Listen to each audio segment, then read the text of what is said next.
কি হয়েছে বাবা? মন খারাপ করে বসে আছো কেন?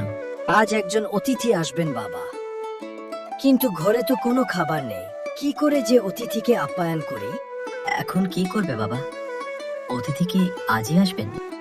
হ্যাঁ বাবা, দেখি রহিমের কাছে কিছু পাওয়া যায় কিনা।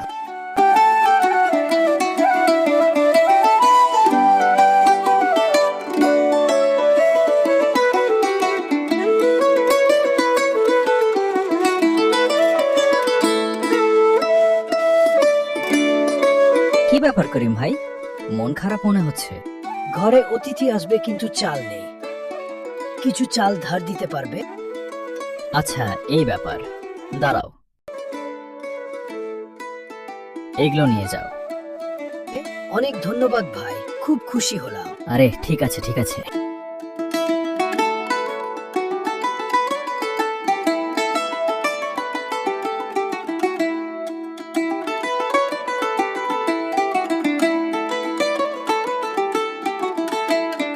চাল কি পেয়েছো বাবা?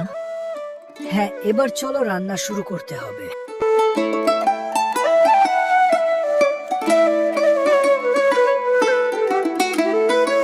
খুব সুন্দর ঘ্রাণ ছাড়ছে, মনে হচ্ছে এখনই খেয়ে ফেলি।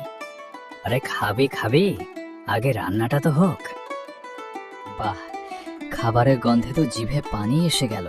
ঠিক বলেছেন, দেখেই মনে হচ্ছে অনেক সুস্বাদু হয়েছে। দেখতে তো হবে কে রান্না করেছে।